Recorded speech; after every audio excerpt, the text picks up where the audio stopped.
Ang mundo ng online, hindi lang pugad ng kalaswaan, naging daan din ito sa isa pang uri ng human trafficking.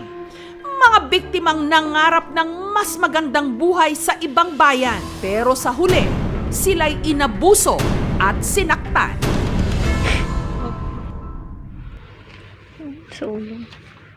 Sa isang video, makikita ang mga latay na tinamo sa katawan ng isang lalaki at isang transgender na kapwa niya Pilipino.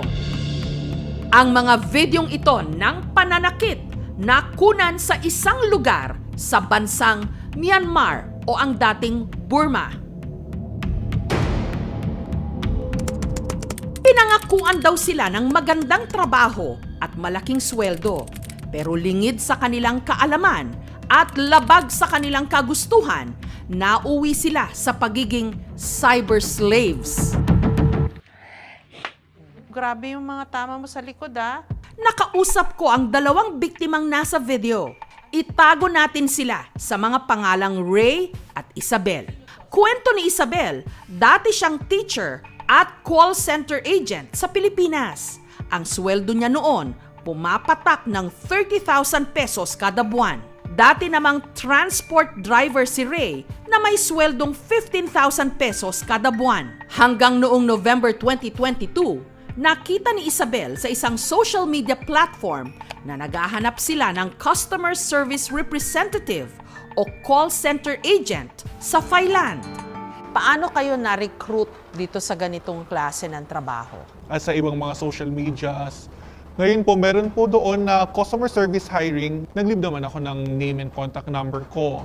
After 30 minutes to 1 hour, may kumontak agad sa akin.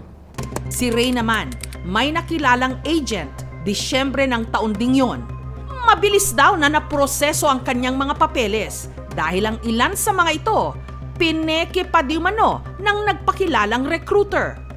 Ang alok na sweldo, $1,000 o 55,000 pesos. Hindi hamak na mas mataas sa sinasahod nila sa Pilipinas. Libre rin daw ang pagkain at tirahan. Kaya mabilis na kumagat sina Isabel at Ray sa job offer. Normal na process ng employment. Nag-send sila sa akin ng application form. After ng application form, meron pa silang test. May initial interview din sila. Tapos meron silang final interview na nagpasan ko lahat yon. Online yung interviews? Online po yun, by phone call. Walang patumpik-tumpik. December 8, 2022, nakalipad si Isabel papuntang Bangkok sa Thailand. 2 araw lang ang nakalipas, nakalipad din si Ray.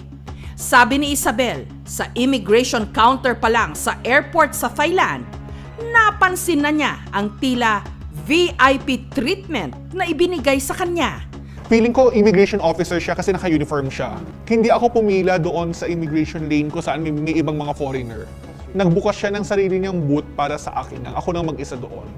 Kinuha niya yung passport ko, walang tanong-tanong, nag-stamp siya. In-stamp niya yung passport ko, tourist visa. Tapos sinamahan niya pa ako palabas. Paglabas ng airport, sinundo raw sila ng isang car rental. At mula Bangkok, bumiyahe raw sila ng 8 oras kasamang iba pang mga Pilipino. Mahabang paglalakbay na hindi nila alam kung saan patutungo. Hindi ko alam kung anong probinsya na ng Thailand yung pinagdalhan nila sa akin. Dinala nila ako sa liblib na lugar. Kinabukasan, sinundo na ulit ako ng driver. Sa pagsundo niya sa akin, hindi na siya mag-isa. May kasama na siyang mga army. Makaraan daw ang ilang oras, bumiyahe naman sila ng 20 minuto sa isang masukal na lugar hanggang narating nila ang isang ilog. Yun na pala ang border ng Thailand at Myanmar na tinatawag na Mae Sot District. Mula rito, isinakay naman sila sa isang maliit na bangka. Pinapasakay nila ako sa bangka, ayoko. Kinuha nila yung mga maleta ko, sinakay nila na una sa bangka. Tapos, sumakay na yung ibang military army. Kaya sumama na rin ako kasi ayaw sumakay nung iba. Takot ako. Nakatakot. Pag ando ka sa sitwasyon na yon, hindi mo alam. Wala kang makausap ng maayos. Hindi kayo nagkakaintindihan at armado yung mga kasama mo. Pagkababa, narating ni na Isabel ang isang lugar na maraming buildings para raw itong isang malaking syudad. Yun na pala ang tinatawag na Scam City.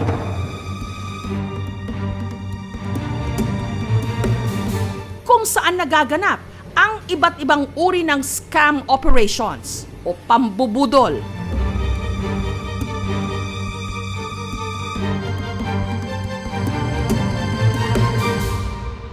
Nakita ko yung loob. Isa siyang community na panay building. Almost pare-parehas yung mga itsura ng mga building. Nung nakapasok sila sa loob ng opisina, doon palang ipinagtapat sa kanila ng ilang di umano'y Chinese nationals ang totoong trabahong napasukan nila. Hindi bilang mga call center agent, kundi bilang mga scammer o manloloko, mambubudol. Akala ko CSR ang trabaho, Customer service representative. Ngayon, doon ko nalaman na sinasabi nila sa akin na hindi ganoon ang trabaho. Ang trabaho doon is scam. Anong reaction mo, Ray, nung sinabi sa'yo na ang trabaho dito, scam din? Nalaman ko na lang po sa mga kasamang Pilipino po na nandun po. Ang ipinangakong sweldo na $1,000 o 55,000 pesos kada buwan, naging $300 o 16,500 pesos lang pala. Sa puntong yon, dahil dumarami na ang ikangay red flags o mga indikasyon na sila mismo ay biktima rin ng scam, nagsabi raw sila na babalik na lang sila ng Pilipinas. Pero Kung umuwi, magbayad daw ako ng $4,000 para sa mga nagastos nila sa pagpunta ko. Ngayon, sabi ko wala akong $4,000. Ngayon, ang sabi nila sa akin, kung wala kang pambayad, magtrabaho ka. Sabi ko, ayoko magtrabaho. Sinabihan nila ako na, this is Myanmar. There's no government here. We control this area. We can kill you. parang masamang panaginip. Wala na raw nagawa sina Isabel at Ray. Kaya napilitan na lang silang maging mga scammer. May mga target silang country, mga bansa. Systematic po sila. Meron silang database kung saan kami kumukuha ng mga pangalan, contact number, at iba pang details ng mga target customer namin. Sabi ni Isabel, may sinusunod silang script sa pakikipag-usap sa mga target nilang biktima. Ang iniaalok nila, trabaho at hotel bookings. I-introduce po namin yung mga, sabihin na lang natin, mga benefits or mga pwede niyang makuha sa kumpanya. Okay. Kung magkano ang sahod niya. Hanggang sa, kailangan mo lang po talaga makuha yung loob ng customer mo. So actually parang bait lang pala yung job offer. Yung job. Ang totoong pakay nyo, makapag-invest yung customer. Yung customer. Okay. May quota raw ang bawat team. Dapat makapang-scam sila ng $2,500 o katumbas ng halos 140,000 pesos kada araw. Kapag pumalya silang maabot ang quota, may kaakibat daw itong parusa. Ano nangyayari pag hindi nyo na-meet yung quota?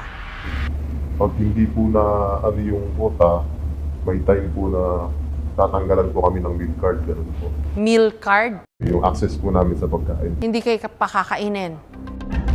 Sa ibang pagkakataon, pinagbabayad pa sila ng penalty o multa ng 1,500 to 6,500 pesos.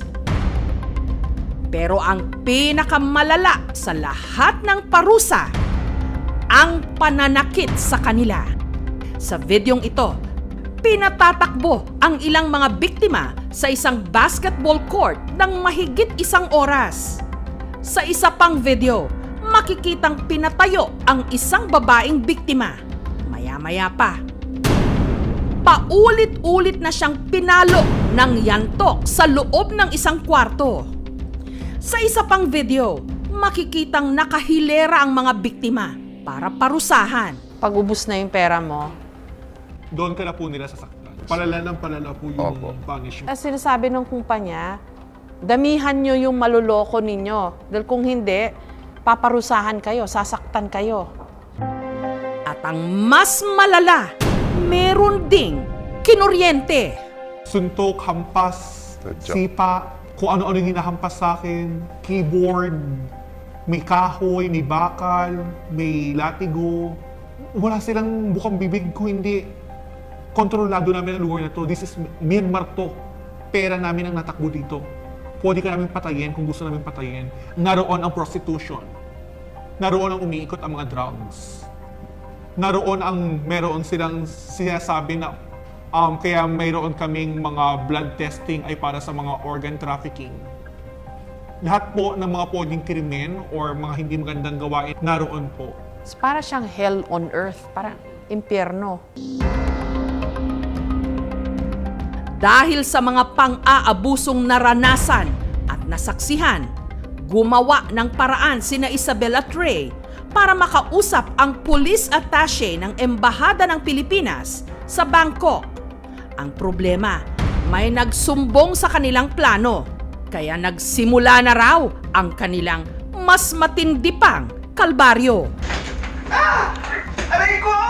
Kami po yung tinuturo nilang promotor ng paghikayat ng mga Pinoy na para umuwi po at nag-report daw po kami sa embassy.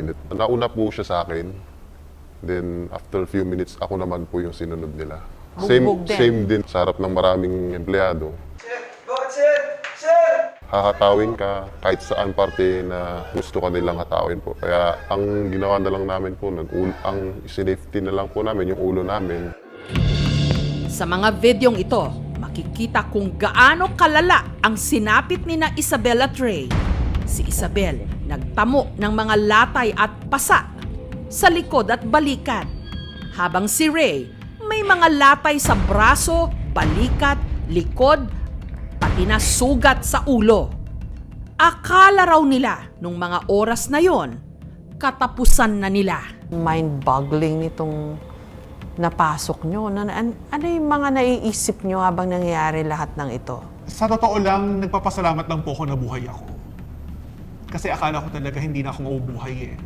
Kung papalarin ako o magkakaroon ng pagkakataon na kahit ilan sa mga naging customer ko dati na makausap, gusto ko humingi ng personal na pagpapaumanhin. Gusto ko humingi ng pasensya, ng sorry, in person. Gusto ko sila makausap. Hanggang nitong July 1, pinayagan din silang lumabas ng Scam City. Mula Scam City, nakabalik ng buhay sa Thailand sina Isabel at Ray. At noong July 7, tuluyan na silang nakauwi ng Pilipinas. Sabi ni na Isabel at Ray, marami pang mga Pilipino ang nananatiling bihag o parang hostage sa Scam City noong mga panahong yon. Kaya agad kaming nakipag-ugnayan sa police attaché ng Pilipinas sa Thailand para makasama sa gagawin nilang pagtulong sa ilan pang mga Pilipinong biktima. Kasama ang senior news correspondent na si John Consulta, tumulak ang aming team papuntang Thailand. Ang oras ay mag-aalas 11 nga ng gabi, Manila time, no? Dito sa NAIA Terminal 3 sa Manila. Pupunta ngayon tayo sa kasama ng ating crew sa may bahagi nga ng bansang Thailand. Hopefully marami tayong mga kababayan natin na masundo mula nga sa mga scam hub na nag-ooperate sa bansang Myanmar.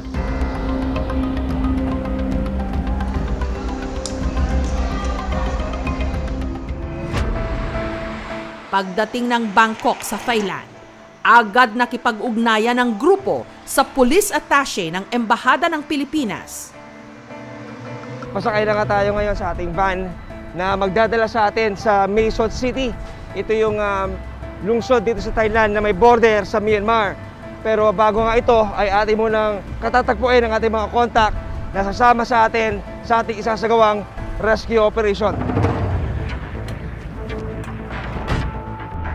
Ang ire-rescue sa border ng Thailand at Myanmar, nasa 18 mga biktima. Bago tumuloy sa target location, nagpunta muna ang team sa isang lugar sa Thailand para makatagpo ng hepe ng police attaché ng Pilipinas na si Colonel Dominador Matalang. Mabuti at nakarating kayo dito. Kailan po nagsimula yung pagpasok sa Myanmar nitong mga kababayan natin? Yung influx talaga. Nung nag-lift na ng Travel restrictions. travel restriction, yun na yung influx. Ang nangyari, ginrab nila yung opportunity. Pati yung too good to be true ng mga pangako, susweldo daw ng $1,000 to $2,000 A month. a month. Ang Pogo, dati ang pangangailangan nila more of yung mga Chinese speaking. Itong mga scam hubs, Yes. mga English speaking. Sa ngayon, kasi yung Pilipino is madaling maturuan at makakaano sa English. Yes, hello. Habang nasa biyahe, biglang nakatanggap ng tawag si Colonel Matalang. 2 Pilipina ang humihingi ng tulong. Pareho silang galing sa Scam City sa Myanmar. Nasa parking lot kami. Saan Hindi ko parking alam, lot? Ilan kayo? May kasama ka? Oo, 2 lang po kami. Ibinaba raw sila ng Chinese employer sa isang parking lot sa Bangkok matapos magbayad ng ransom kapalit ng kanilang kalayaan. Saan kayo May dumaan? pinadaan kami sa bundok. Okay. Tapos pag morning, main road na kami. Nagbayad ba kayo? Magkano binayaran nyo sa pagpunta ng Bangkok? 70,000 po yung pinabayad. Yun po yung travel expense. Matapos ang mahigit 8 oras na biyahe, narating na ng team ang Mae Sot District. Sa ilog na ito mismo itinawid ang mga biktima. Hindi muna sila pinababa ni Colonel Matalang. May mga lookout daw kasi sa areang ito na posibleng konektado sa Scam City. Actually, itong Moy River na sinasabi nila is napakahaba yan. So, hindi lahat nababantayan. Both ng Thai border guard saka yung Myanmar guard. Anong nagaganap doon sa mga area na yun, sir, na kung saan lumulusot-lusot nga yung ating mga kababayan? Paano silang nakakatawid kung hindi naman sila taga rito? May mga lookout din sila, sasabihin nila na okay, pwede nang tumawid. So, yung mga nakakalabas na, yung mga lumalabas na gusto nang umuwi. Nang masigurong ligtas na, pinababa na ang team sa safe house kung saan nakituloy ang mga na-rescue na biktima. Dito na nakita ng team ang 18 nating mga kababayan na nanggaling sa Scam City. Kabilang sa kanila ang mag-asawang Ruel at Cindy. Nakatulad ng ibang biktima, niloko rin at ginawang scammer. Nakakakonsensya po talaga na mga scam. Pero wala naman din po kasi kami magawa, nasa loob po kami. Parang napipilitan na lang din po kami gawin yung mga gusto ng boss namin kasi natatakot din po kami masaktan. Nakaranas din daw sila ng parusa sa loob ng Scam City. Paano paraan kayo binibigyan ng, kung sabihin natin, pagpapahirap, ika nga? Magka-pumping po kami minimum of 200 times. Kaya yun po, hirap na hirap po kami doon kasi kung 50 o 100 pa lang po, mahirap na. Yung 200 pa po. Ang Myanmar kasi unstable yung government. Yung kanilang criminal activities is madali nilang magawa kasi yung government which is unstable. May mga faction pa rin ng mga rebels na nakikipag-alyansa dun sa sa junta government. Sa tulong ni na Colonel Matalang, nakalabas sila ng Scam City kasamang iba pang biktima ng human trafficking.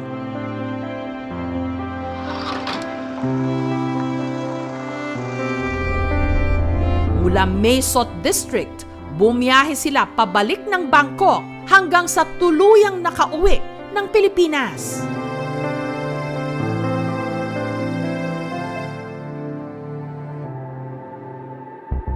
Mula 2022 hanggang sa kasalukuyan, umabot na sa halos 200 ang bilang ng mga Pilipinong nailigtas mula sa Scam City sa Myanmar. Ang masaklap, tinatayang nasa halos 400 pa ang mga Pilipinong naiwan doon. Ang tanong, bakit patuloy na may mga nabibiktima?